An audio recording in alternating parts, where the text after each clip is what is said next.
Alright, thanks for clicking on the video. This is Gulpain, just back with a quick PSP review. And this one is a Tactics Ogre, Let Us Cling Together.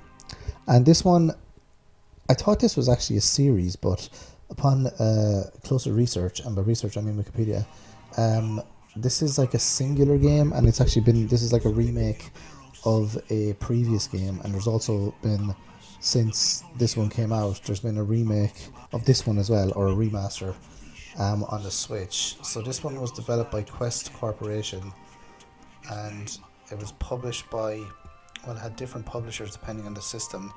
So for the PlayStation it was published by Atlas, and it says here on Wikipedia that it didn't come out in Europe, yet I am holding in my hand a European copy of it, which is weird.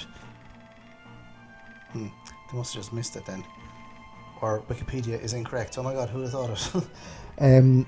So basically this was a Super Famicom game in Japan, and then the designer of the game, or one of the lead programmers, left and went to Square, and then basically made Final Fantasy Tactics, and also Final Fantasy 12 as well, I think. So I think the story in this game is like, it's really similar like to Final Fantasy Tactics, so you can see the sort of I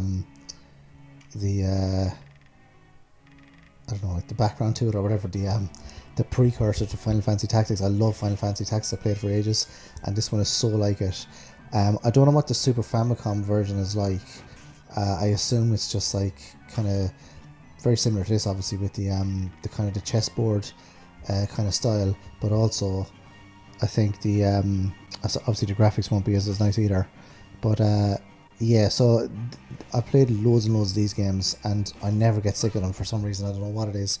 I think the best one I've ever played is probably Suikoden Tactics, just because I like the aesthetic, and also like I love the Suikoden story as well, so the characters are already sort of ingrained.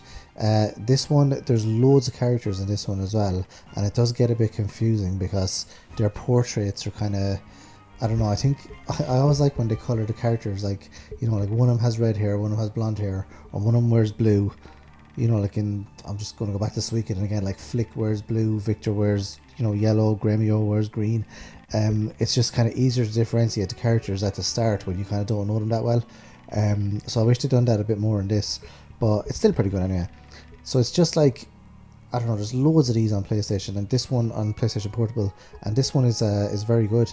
Joan of Arc is another good one, but Joan of Arc has kind of, I don't know, it's a bit more like chibi style, or like the characters are kind of smaller or kind of squished a bit, whereas this one, they look, it just really looks like Final Fantasy Tactics, this one.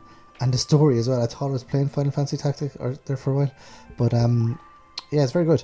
The kind of special attacks as well are nice. They're not like kind of Vandal Hearts, where, I don't know, in Vandal Hearts I always remember playing it, and like the, you know, the salamander attack where somebody attacks in it, they kind of slowed it down, and they made the game like stutter, because the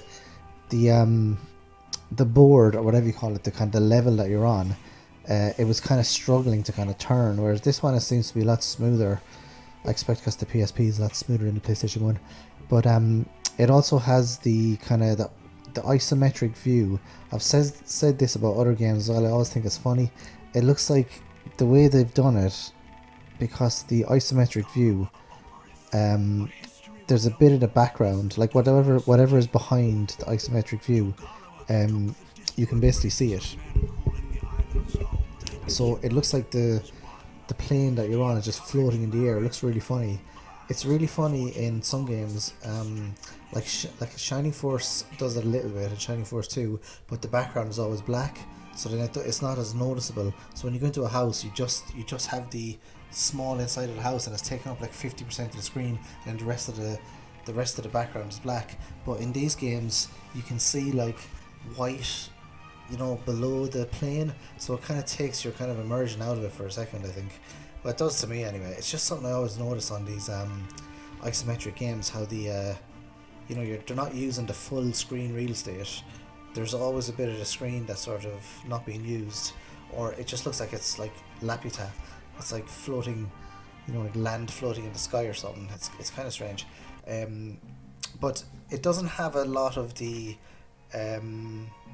like in the other tactics games. I'm assuming, like, obviously this one is an early tactics game as well, so it is, but the updated version is more complicated. I haven't played the Switch version, so I don't know. Obviously, I don't know what quality of life improvements has been made over the Super Famicom version either. But I don't know what improvements have been made over Switch version on the Switch version over this version either. So I'm just going to keep going playing this one. It was only like £10 or £15 as well, which I thought was a pretty good price, and a good RPG as well. So if you played Tactics Ogre, let me know in the comment section below. Thanks very much for watching. Thanks for listening. I'll see you guys in the next video. Adios.